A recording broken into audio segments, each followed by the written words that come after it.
Welcome back to my channel. If you've ever felt like money is a complicated game that everyone else knows how to play except you, you're in the right place.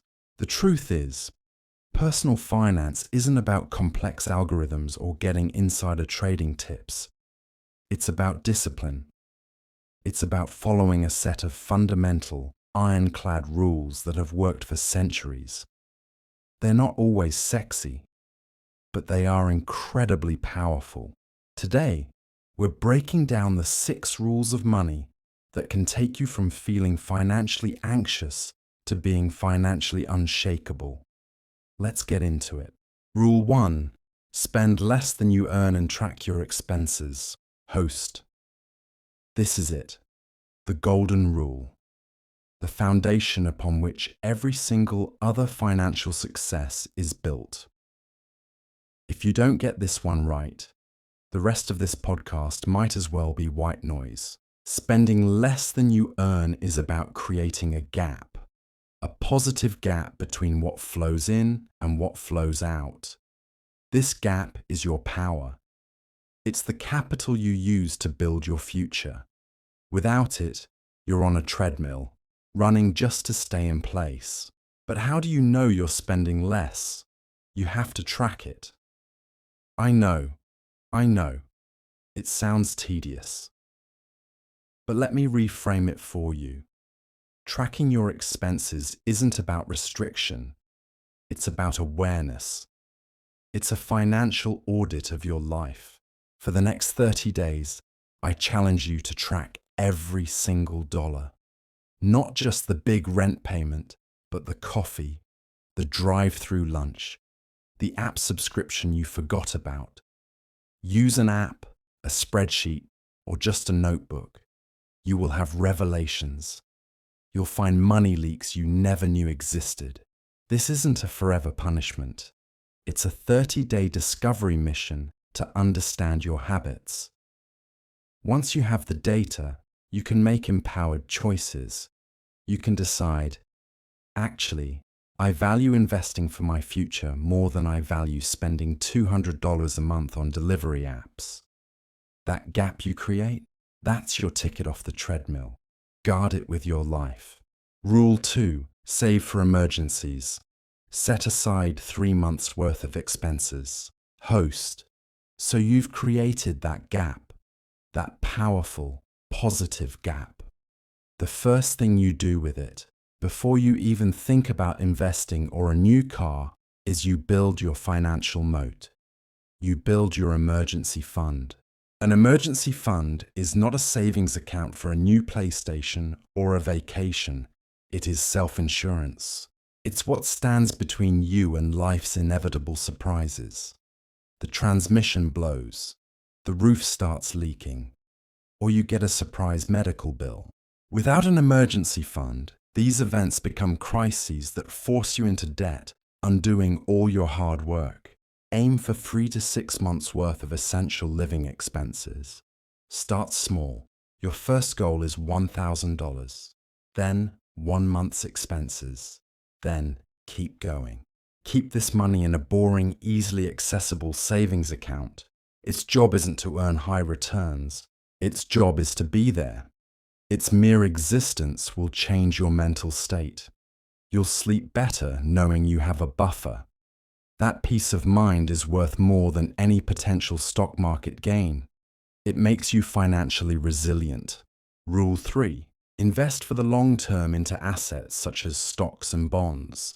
Let's break this down, because this is where real wealth is built.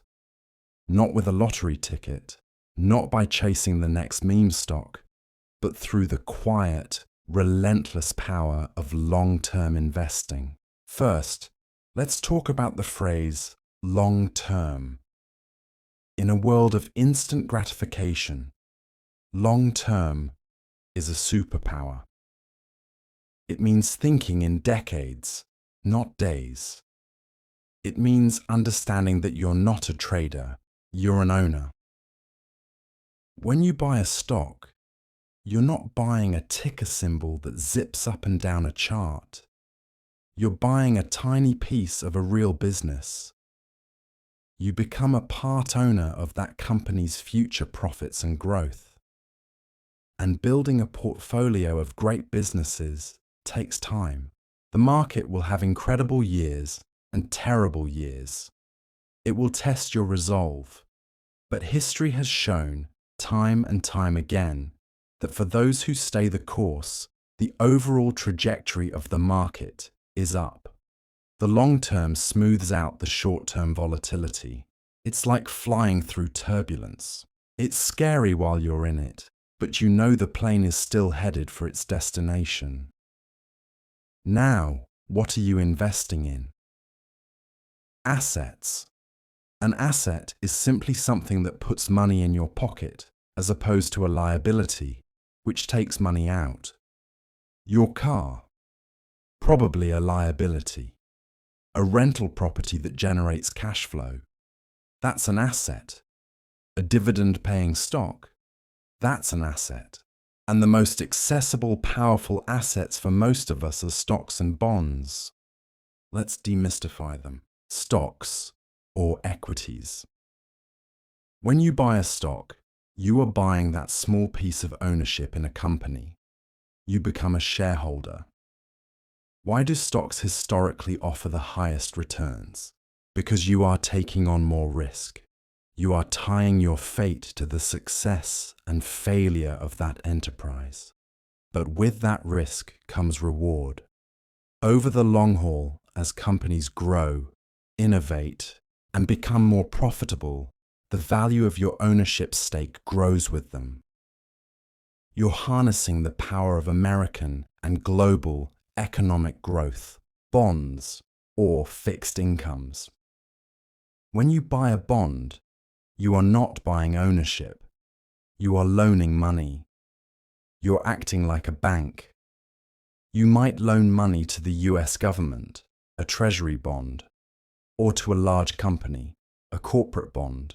In return, they promise to pay you a fixed interest rate for a set period, and then pay you back your original investment at the end.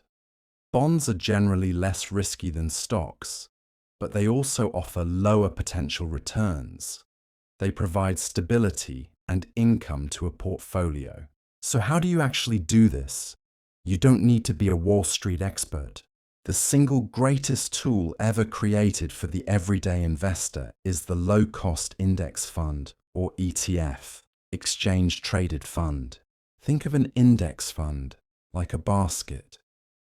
Instead of trying to pick which one or two apples, stocks, will be the best, you just buy the entire basket.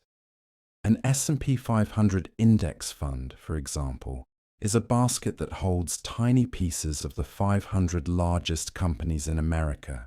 You instantly own a small piece of Apple, Microsoft, Amazon, Johnson & Johnson, ExxonMobil, all of them. With one purchase, you are diversified across the entire US economy. This is the secret. You are not betting on one company, you are betting on the entire engine of innovation and commerce. And because these funds are run by computers, not expensive fund managers, the fees are incredibly low. That's crucial because high fees are a silent wealth killer over time. Your strategy. Consistency is more important than brilliance. Set up automatic contributions from your paycheck directly into your investment account. Invest the same amount every single month, whether the market is up, down, or sideways. This is a strategy called dollar cost averaging. When prices are down, your fixed amount buys more shares. When prices are up, it buys fewer. You automatically buy low and avoid the panic of trying to time the market. Your goal is to become a relentless, automatic, boring investor. Ignore the noise. Turn off the financial news. Don't check your portfolio every day. Just keep feeding it, month after month, year after year, and let the miraculous power of compounding do the heavy lifting. Compounding isn't just interest on your money, it's interest on your interest. It's a snowball rolling downhill, gathering more snow.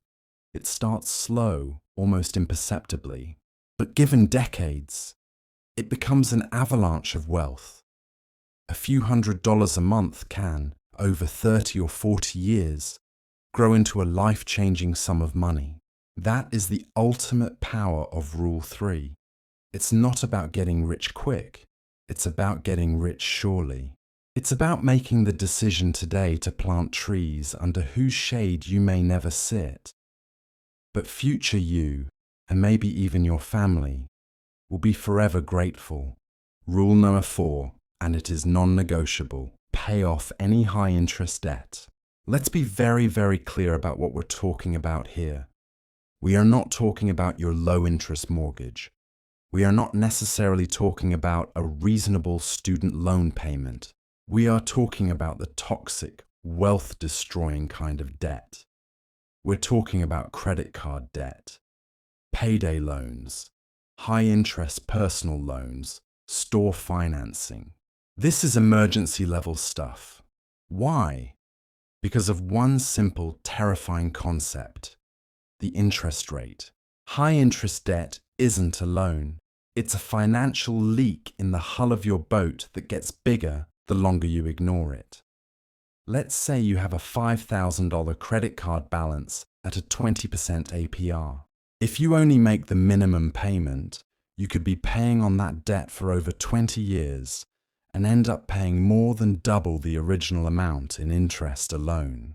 Think about that. You're not just paying for the past, you're mortgaging your future. Every dollar that goes toward that insane interest is a dollar that is not going into your emergency fund. It's a dollar that is not being invested in your future. It's a dollar that is not compounding for you. It's compounding for the bank. Fighting high-interest debt is the highest return investment you will ever make. It is a guaranteed return. Let's say your credit card interest rate is 24%. By paying that off, you have just effectively earned a 24% return on your money.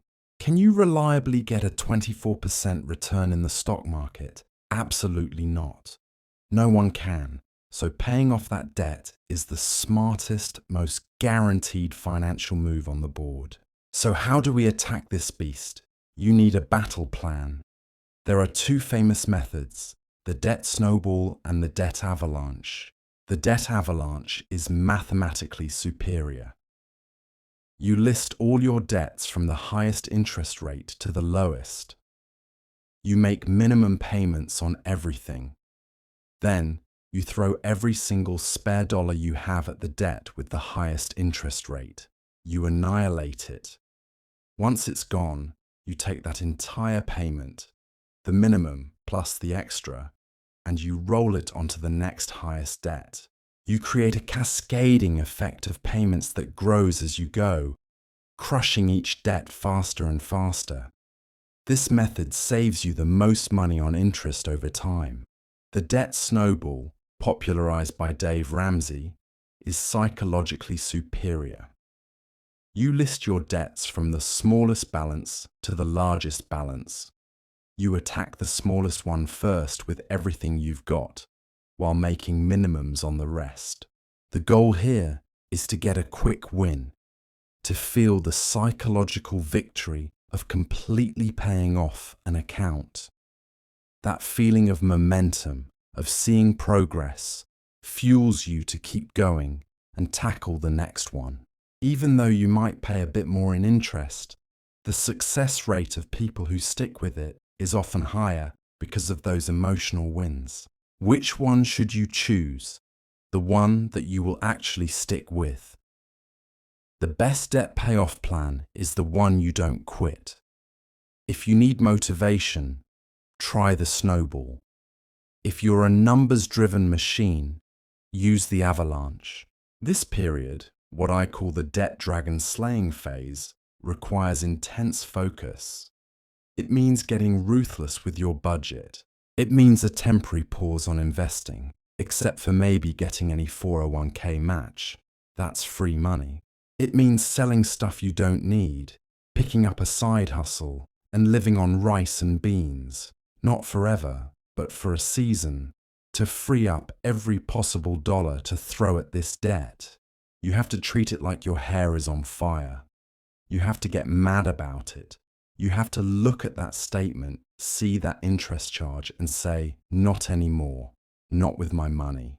Because once you cut this anchor loose, something incredible happens. All those minimum payments that were draining your monthly income, they vanish. That hundreds of dollars a month that was going to the bank, it gets freed up. It becomes your money again. And you can then redirect that powerful cash flow toward your emergency fund and then directly into your investments. You go from a negative net worth, where your money works for your creditors, to a positive net worth, where your money finally starts working for you. Slay the dragon, cut the anchor, unplug the chainsaw. It is the most liberating financial feeling in the world, and it is the essential step to unlocking everything else. It's not just about improving your numbers. It's about reclaiming your choices. It's about moving from a state of stress to a state of control. And that is priceless. Rule 5, plan for retirement as early as possible. This rule isn't about being old. Let's just get that out of the way right now. Thinking about retirement as some far-off, distant land called old age is the single biggest mistake people make. It causes them to delay, to put it off, to think they have plenty of time. This rule is about freedom. It's about choice. It's about building a reservoir of capital so vast that one day the need to work is replaced by the choice to work. That day might come at 65. It might come at 50. It might come at 45. The earlier you start, the more options you have. Let's talk about why early is the most important word in this rule. It all comes down to that clock you heard a moment ago, and the eighth wonder of the world, compound interest. Compound interest isn't just interest on your money, it's interest on your interest. It's your money having babies, and then those babies having babies. But for this multi-generational wealth family to thrive, it needs one thing above all else: time. Let me give you a brutal and inspiring example. Let's meet two friends, early Ella and late Larry. Early Ella starts investing at age 25. She puts $200 a month into her retirement account until she's 35. That's 10 years of investing. Then she stops. She never contributes another dime. Total contribution, $24,000. Late, Larry waits. He has fun, he travels, he tells himself he'll start soon. He finally gets serious at age 35. From 35 to 65, he diligently invests $200 a month, every single month for 30 years. Total contribution, $72,000. They both earn the same average annual return of 7%. Who do you think has more money at 65? Ella, who only invested for 10 years? Or Larry, who invested for 30 years and put in 3 times as much of his own money? The answer will shock you. At age 65, early Ella's account is worth $283,000. Late Larry's account is worth $244,000. Let that sink in. Ella contributed only $24,000. Larry contributed $72,000. But Ella has more money. Why? Because her money had 40 years to compound, while Larry's only had 30. Those 10 extra years of growth in her 20s were more powerful than Larry's entire extra 20 years of contributions. That is the staggering, almost magical power of starting early. Time is not just money. Time is leverage. So, how do you do this? You use the most powerful tools the government has ever given you for wealth building: tax-advantaged retirement accounts. These are accounts with special names like 401k, 403b, IRA, and Roth IRA. Their superpower is that they either let you invest money before it's taxed, or they let it grow completely tax-free. A 401k or similar is often offered by your employer. The money comes out of your paycheck before taxes are taken. This lowers your taxable income today. The money grows tax-deferred for decades. You pay taxes only when you take it out in retirement. And if your employer offers a match, like they'll contribute 50 cents for every dollar you put in, up to a limit, that is free money. Not taking the full employer match is like refusing a part of your salary. It is the highest return investment you can immediately make. An IRA or Roth IRA is an account you open yourself at a brokerage. The traditional IRA works like a 401k with tax-deferred growth. The Roth IRA is a masterpiece. You contribute money you've already paid taxes on. The trade-off: it then grows completely tax-free forever. You never pay taxes on those gains. For a young person who expects to be in a higher tax bracket later in life, the Roth IRA is often a phenomenal choice. Your mission, should you choose to accept it, is simple. Start now. It doesn't matter if it's $25, $50, or $100 a month. The amount is almost irrelevant compared to the act of starting. The habit is everything. 2. Get the match. If your job offers a 401k match, contribute at least enough to get every single penny of that free money. It's an instant 100% return on your investment. 3. Increase over time. Every time you get a raise, a promotion, or pay off a debt, automatically increase your retirement contribution by half of that new money. You won't even miss it. Planning for retirement early isn't a sacrifice. It's the ultimate act of self-care for your future self. It's you, today, sending a message decades into the future that says, "I've got you. You're going to be okay. You're going to be free." Don't rob your future self of options.